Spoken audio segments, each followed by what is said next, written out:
as lions. As bold as lions.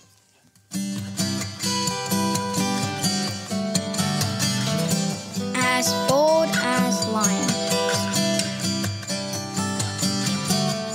As bold as lions. As bold as lions.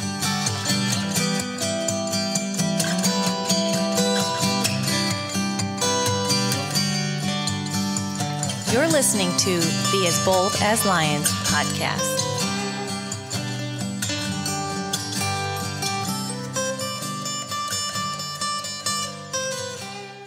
Well, hello and welcome to the As Bold as Lions podcast.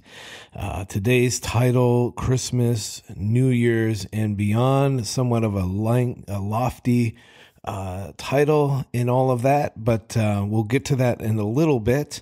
Hope you are well. Hope that your Christmas season, your preparation, kind of all the last minute things here coming together these last few days is going well.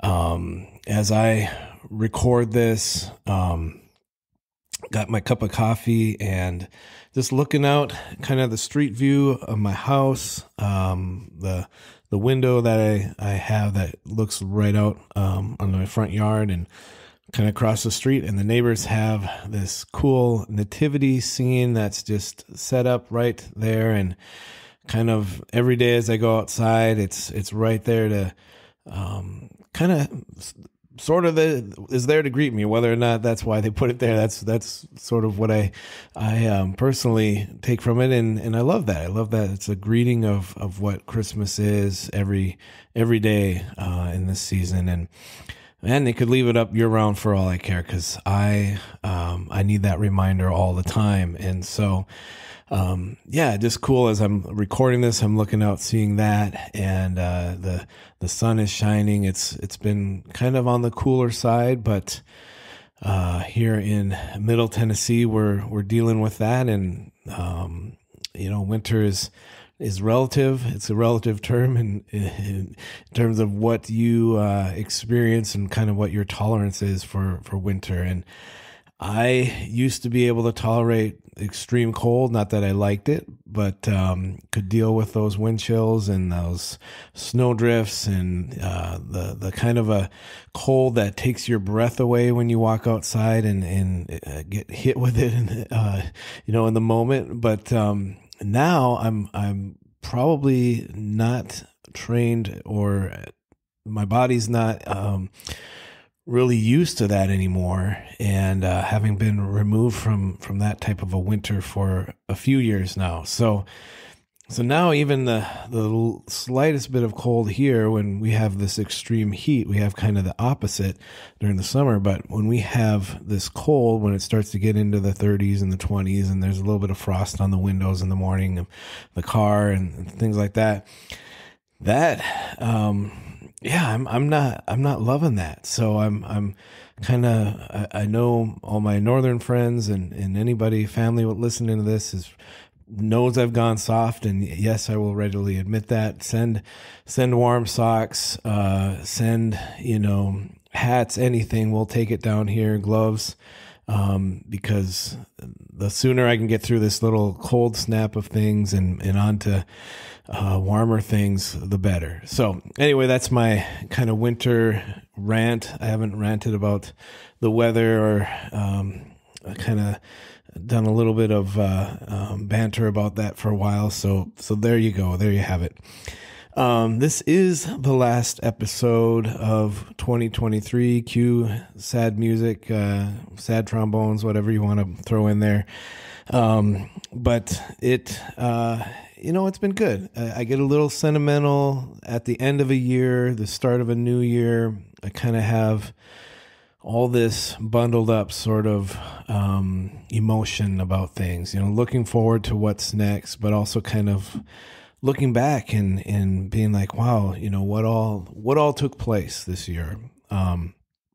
What did we do? What did we do as a family? What did I do? The podcast, the stuff, the As Bold as Lions stuff, other things that we do, the things I'm involved with in church or kids, school, you name it, family, extended family. All that kind of stuff. What did we learn through some of our experiences? And then some of the heavier things. Like I can't really say a lot of them personally, but maybe for you listening, who are some people we lost this year? People that are no longer with us. We feel that especially around this time. And then just the state of our lives, our nation, our world. Like there's some heaviness around all of that we can't ignore. That is kind of that thing we wake up to every day. And just kind of like that hope that I see across my yard and onto the neighbor's front yard with the nativity scene, the hope that I get that from that, the joy that I'm reminded of, that has to replace like this heaviness and this weightiness that we feel. So this window of time, kind of from ending something and moving into something new, and the transition period of that, it can be an intense time for a lot of folks. It's not just the busyness of the holidays and Christmas and kind of the holiday buzz, all of that sort of last minute things coming together. It's also just looking for meaning and purpose, trying to find our strength, which we know is in Christ, but a lot of times we don't go there as readily as we should.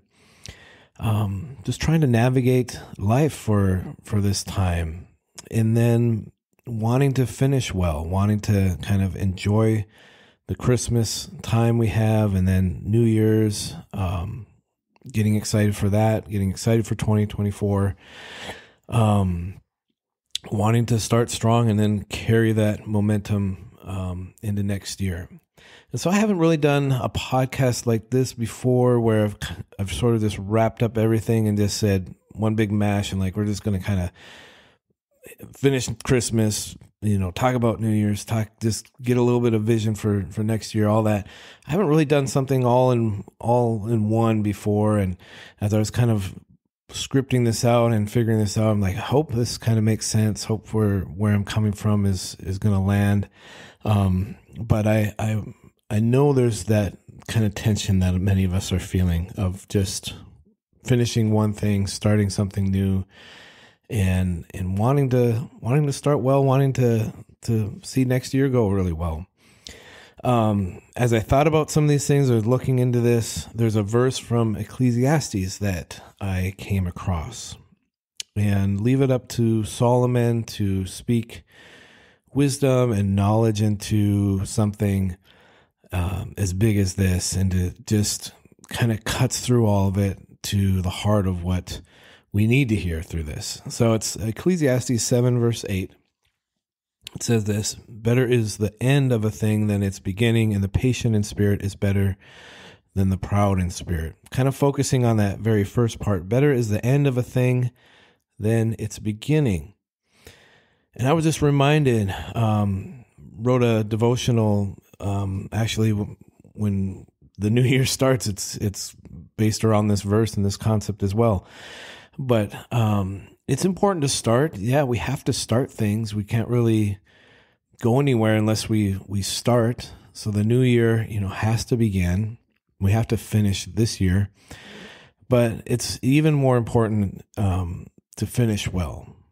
And so starting next year with kind of the ending in view, or already sort of, I don't want to make this weird, but kind of projecting like where we'll be or how things will go as we kind of get to that point that we want to be at a year from now.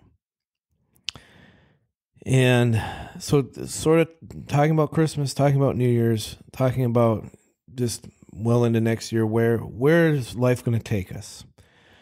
And I guess got a lot of questions today. It's going to be one of those episodes where I'm just like kind of giving you things to think about and drill down in your own life. And maybe that's just getting the journal or the notebook beside you, and just if any of these things kind of strike a chord or strike a note within you, you write it down, and then maybe you come back to it and you think about it or you pray through it.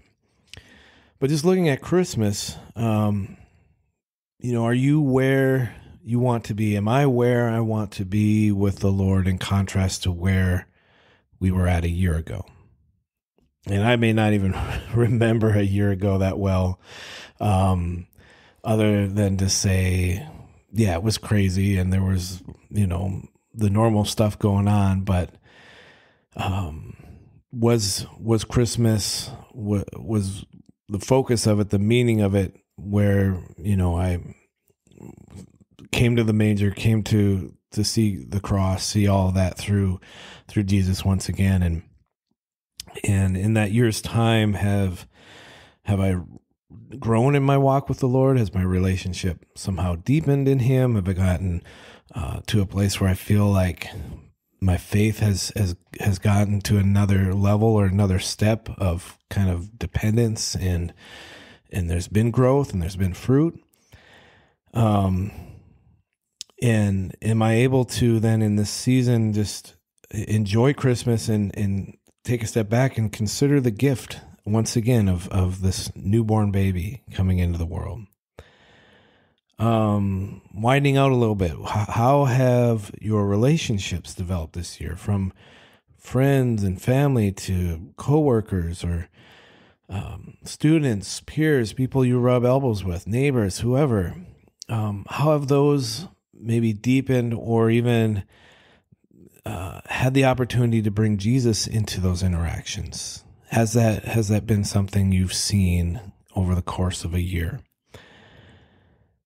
I believe Christmas is a point in which we can pause and we can consider the gift, yes, but then also consider just the implications of such a blessing. We're correct when we say there's nothing that I can bring the King, that I have no gift to offer him, pa-rum-pa-pum-pum, that little drummer boy kind of mentality of like, I'll just play, I'll just worship, I'll just bring you what I have. Similar to the disciples when Jesus turns to them and says, how are we going to feed the 4,000? What do you have? We've got nothing. There's nothing he needs from us. The realization of that, the truth is there's nothing that we can really bring that would make something happen, because he can do everything outside of us and apart from us, but he chooses to use us. And that's the great thing about this, the very first Christmas and the scene with the shepherds leaving the manger and then just marveling at all that and telling people about it, like going and telling. And that's kind of the same response that I feel I need to have at Christmas every year. It's like, hey, come and see this King, come and worship him. This is a pretty amazing thing. This is an awesome thing that's happened. And we went back to it a couple weeks ago when I was just talking about some of these songs that were recorded for this project, Gloria. And a lot of the songs that we sing at Christmas time, they're about this kind of shepherd angel encounter, and then shepherds going to see Jesus. The story has all these just mini narratives around it, and one that I just always come back to is the shepherds leaving that scene, and then who else was influenced for the kingdom through that? Like who then, because of what the shepherds said, maybe they snuck a peek and went over to the manger and saw what this was in Bethlehem. Maybe they kind of filed that away for future reference, and then over time they saw and heard about Jesus, and they're like, I wonder if that was the same thing when these shepherds came and were talking about this and kind of connected the dots. There had to have been some stories like that. And so are we still in that mode of just like the shepherds going out, telling people and being sensitive to that during Christmas? I think if that's hard for us to do in general throughout the rest of the year, then it's going to be hard to just like flip a light switch and be like, oh, it's Christmas time. I better, invite some people to church. Oh, I better, put out my nativity scene, whatever, do all that. Like, it may seem a little easier because it is Christmas and people are naturally thinking about that. But at the same time, if we're not doing it all at all really throughout the year, then why do we just save that up for Christmas or save that up for Easter? Yeah, those are great times to portray Christ and talk about these things, but even more so, like, just live your life out and allow those conversations to happen as the Holy Spirit guides us. So, and as I'm asking these questions, I'm like preaching 99% to myself, because I am realizing I do these things. I spend a lot of time putting emphasis on this thing or that thing, when God's saying, it's bigger than just this time of the year or that time of the year or this event or that event. Like, it's an all-encompassing, all the time, 24/7, 365 days a year thing. And are you living it out? And are others hearing about me through you, through any part of the year, any season of life? As we go into the new year, how do we move forward then in this, from this season of hopefully pausing?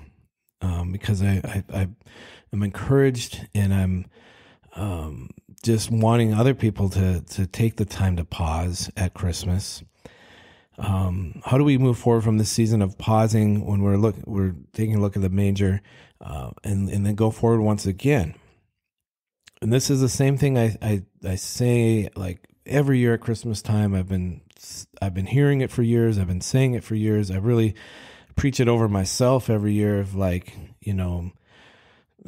slow down, pause, reflect, and carry that into, like, the rest of the year. Don't just do that now, but, like, all the time. Slow down, pause, reflect, even come back to, like, what the meaning of this is, not just in December, July, April, August, whenever. Like, think about these things and just the weight of it.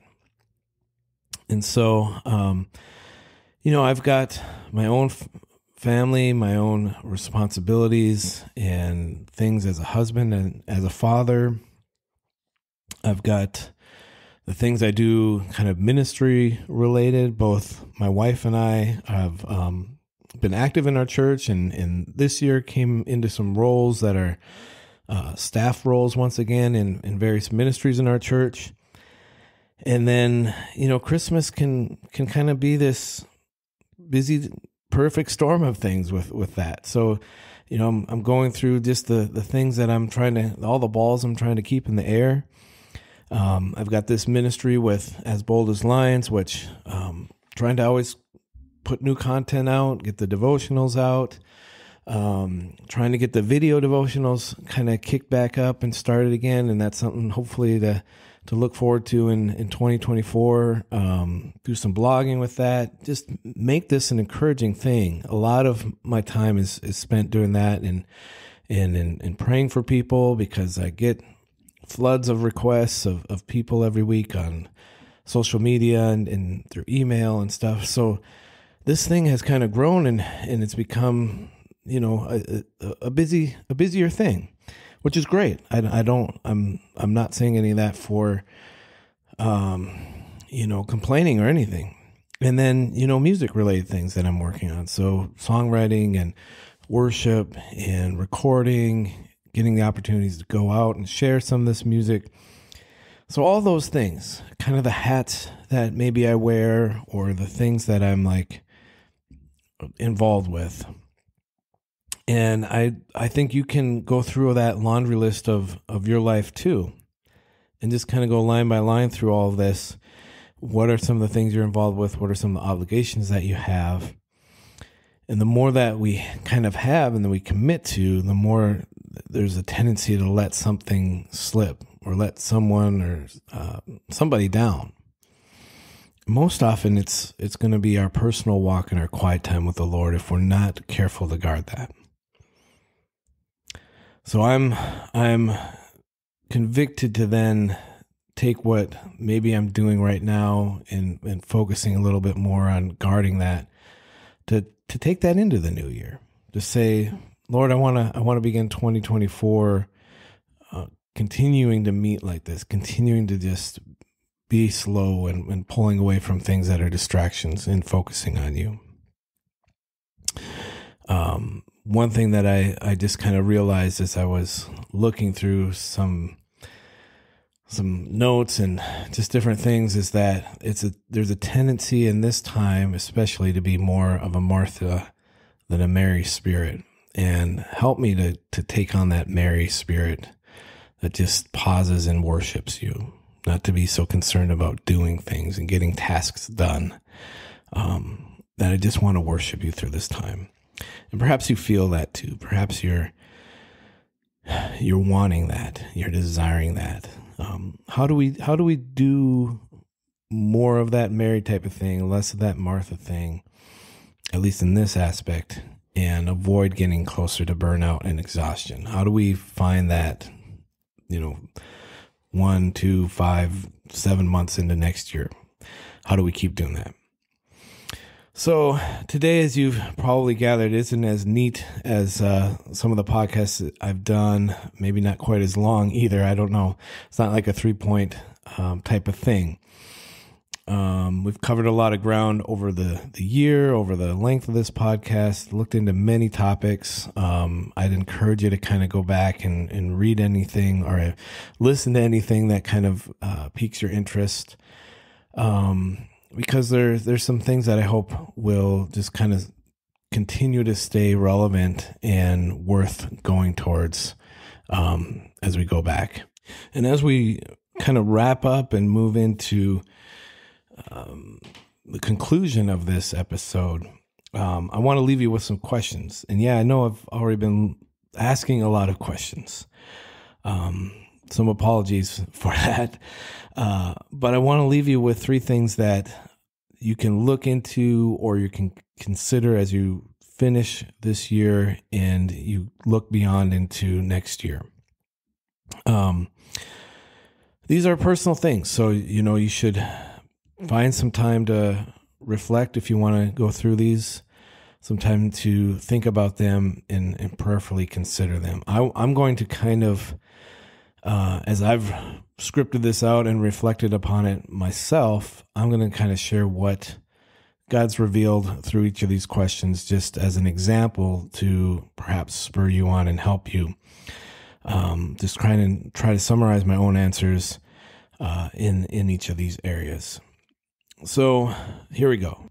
The first thing I have is that as you look over 2023, what would you say there was one thing that God brought to your mind or to your attention in terms of this is an area of your life that needs refining or needs to be brought into closer alignment with my will? So something that if you've been walking with the Lord, if you've been, getting into His Word, praying, anything that He's sort of impressed upon your heart, perhaps put His finger on and just said, hey, I want to walk with you through this.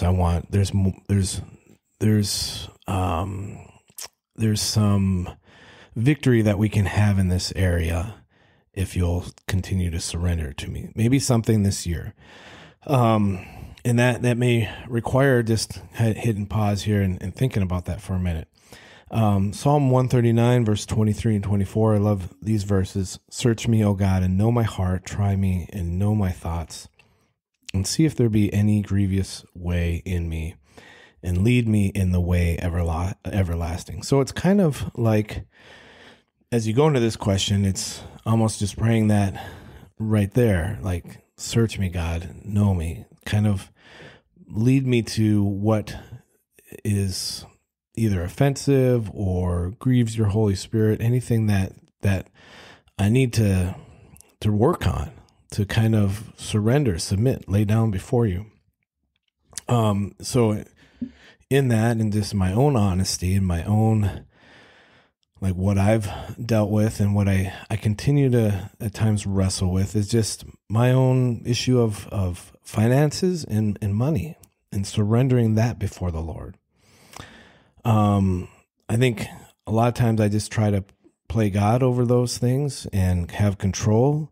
And in terms of who's in control of the money, my home, the cars, the possessions, all of those things. And it's been a lot about just surrendering that. And the Lord just kind of continuing to remind me, like, Is it your money, or is it mine? Do I own it all, or is it, is there parts that I don't get to touch because you won't relinquish it? And I know it's been a tough year for a lot of people. I know economically it's tough, and I don't see 2024 like magically getting better in terms of that. So, apart from that, even if it weren't those things, money still is this thing that can be a pressure point that I know for me, where I can easily get anxious or nervous. A lot of it is we've stepped out of of security and comfort as my wife and I we've gone into ministry. So we've left some of those safety nets behind, and I find the more uncomfortable that can get, the more I have to just depend on the Lord and rely on Him. And 2023 was a lot of that, more than I was really expecting. And He's the one who owns the cattle on 1,000 hills, right? We read that in Psalm 50, verse 10. So God, if you want to sell a few of those cows, just so that you can miraculously provide, maybe you're hearing that too and can get an amen. Just say, God, sell a few and just throw it in the bank account, But I believe, in His way, He, not to make light of that, but He can do that, and He will do that. And so this year, despite some of those doubts, despite some of that anxiousness and that nervousness that I've felt over this issue and this matter, He's come through in some amazing ways. And He has, He's kind of backfilled places where I was like, wow, God, that's amazing that you've done that you've moved in that way and brought things across our path that I wouldn't have imagined. So, that first question for you is just to circle back to that, is what is an area you need to surrender to Him, an area that He maybe laid His finger on this year, and then you're actively surrendering. And maybe that's still in process. I'm still like, that's something I really realized this year, and it's still in process. But where did that start? Was there something that started that for you and you're working through that? The second question I have, which is more right in terms of right now, in terms of Christmas, how do you experience His peace at Christmas? Philippians 4, 6, and 7, just a very well-known couple of verses. Do not be anxious about anything, but in every situation by prayer and petition with thanksgiving, present your requests to God. And the peace of God, which transcends all understanding, will guard your hearts and your minds in Christ Jesus. For me, I find that peace is pretty elusive if I'm not actively seeking it. In other words, if I'm not desiring peace, if I'm not seeking after it, if I'm not looking for ways that peace can influence my life, I'll never find it. And there's that old adage of no Jesus, no peace. You can spell it N-O, Jesus, N-O, peace, or you can spell it K-N-O-W, Jesus, K-N-O-W, peace. So no Jesus, no peace, or no Jesus, no peace. And that holds up. Like if we know Jesus, if we are spending that time in His Word, spending the time in prayer, working on allowing Him to refine us, I think we come into that peace. And I want to have that, especially at this time, to be intentional about these things, to be in His Word, to be drawing closer to Him. I was a bit transparent in an episode that I did earlier this fall, a blog just titled Finding the Cure for Spiritual Apathy, figuring out when we get kind of complacent and just kind of this meh attitude towards our walk in the Lord, how do we move past that? And I felt like I had some of that post coming out of the summer and into the fall, just not really a ton of drive to just like, there's more. And God's really, that's a phrase right there that I've kind of wrote down in my journal, like there is more, and I have to be about it. I have to be seeking after it. And so, moving into just some sweet times in the Word, some sweet times in prayer, and experiencing that and just drawing back to the Lord, realizing that He knows I need that. And He's been calling me to that. And I've just been kind of pushing Him off, keeping Him at arm's length, saying, God, I don't really have time for that. I've got this list of things I need to get done. And Him sort of just upending my whole day and just being like, you need this time. You have to spend it. Otherwise you won't be able to keep moving forward to what is more. So we won't experience peace apart from that fellowship, apart from just being with Him. And that's something that you need to maybe just process through as you look at Christmas, as you spend these next few days leading up to and kind of following the Christmas season and the busyness. How do you experience some peace during this time? And how can you keep carrying that past this time? Last question I have is a little bit longer. I'll try to clearly explain what I mean here. What is one thing that you pray, that I would pray for the Lord to do in our lives in 2024 that will then be an important part of the legacy of faith that we leave behind in Him? And that's a big one. But what's one thing that, or maybe He continues to move something that He's already started, and that is part of what you're leaving behind is a legacy of faith in the Lord. I've got a little bit longer passage here from Psalm 78. This is verses 5 through 8. It says this: He established a testimony in Jacob and appointed a law in Israel, which He commanded our fathers to teach to their children, that the next generation might know them, the children yet unborn, and arise and tell them to their children, so that they should set their hope in God and not forget the works of God, but keep His commandments, and that they should not be like their fathers, a stubborn and rebellious generation, a generation whose heart was not steadfast, whose spirit was not faithful to God. Just some pretty killer verses right there. One big part of my own legacy of what I'm wanting to pass on is my kids. And I've got 5 kids. My hope is that they'll be influenced by the gospel. They'll be changed by the things that they see and the experience, the life that we're kind of doing together, things in the home, things at church, things they carry into school, life experiences that they have as they're living for Christ. And I know I've messed up and gotten some things wrong this year. I know I'll mess up and get some things wrong next year, and in the process of being a parent, in the process of, follow me as I follow Christ, but, ultimately look to Christ because He's the standard, He's the author, He's the perfecter of our faith. And so my hope is that they'll, despite the flaws, despite the failings, they'll see Christ and still want to follow Him and to know Him. There's some practical things I think that come in here, and this is for me as a dad right now. It's so easy for either myself to be distracted or to see them and notice that they are very distracted. That a lot of times it's hard for all of us to be in the moment, like totally engaged all together. And honestly, that's things like just putting our phones down, putting a device down, getting that kind of out of plain sight so that we're totally invested in each other. And then just simply listening, paying attention to what they're saying, what they're going through, and being supportive as I point them to Christ. That's a big goal of mine for next year.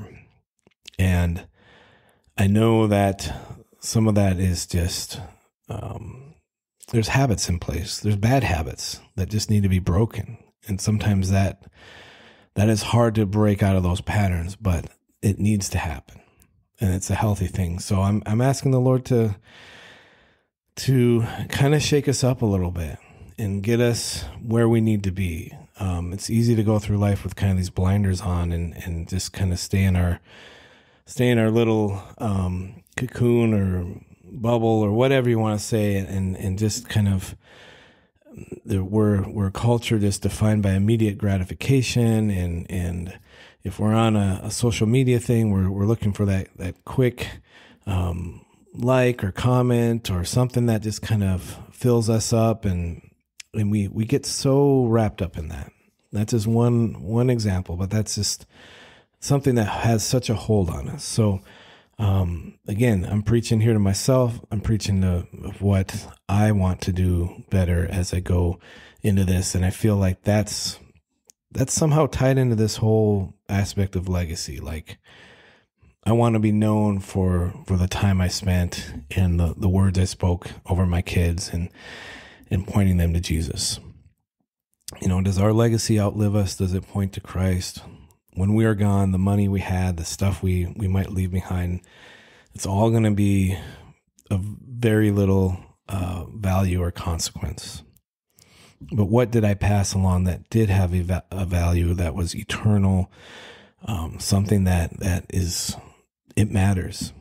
And there's a lot of that in the last episode. It really is a wonderful life. If you haven't listened to that one, to go back, that'll take you right into Christmas too. We have to have a grasp of our impact, and what's the hole that would be there? What would be the hole that would be left if you were not in the world, if you were not pointing people to Christ? There should be a hole. There should be an aspect that's missing there, because if we don't tell somebody, who else will? And that's something we all have to kind of process here. So some big questions for you to ponder. I'll go back real quick here and just hit all of them, just in case you want to write them down. First one was, as you look over this last year, what is one thing that God brought to your mind or your attention to say this is an area of your life that needs refining? What needs to be brought into closer alignment with His will? Secondly, how do you experience His peace at Christmas? And third, what is one thing that you would pray the Lord would do through your life in the new year that will be important to the legacy of faith that you're leaving behind in Christ? And that's it. That is, man, this went longer than I thought it was going to be, because I didn't have as long of a script today, and I guess I just kind of went off and said more than I had written down here, kind of went off script a bit. But those are the things that I wanted to finish this year. And if something happened and there was nothing else that I said ever again on a podcast or a devotional or anything else went out, this would be like the last words of Derek Charles Johnson. And I hope they would be all used to proclaim Christ and lead folks to see Him. But I do hope that as we finish the year, you have the peace, love, joy, hope of Christ surrounding you.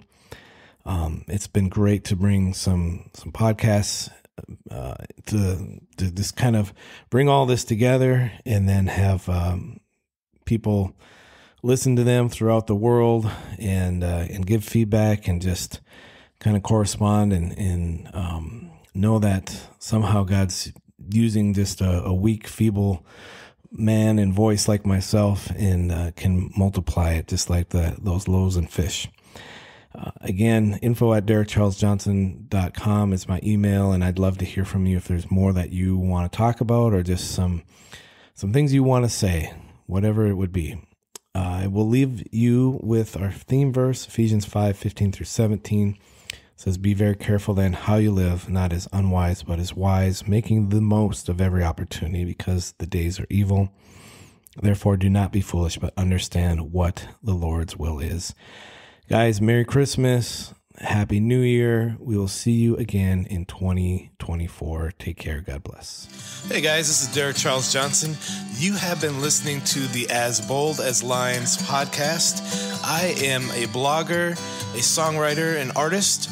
And if you've been encouraged by this podcast, please go ahead and subscribe and share, and head over to derekcharlesjohnson.com for more encouraging content. God bless.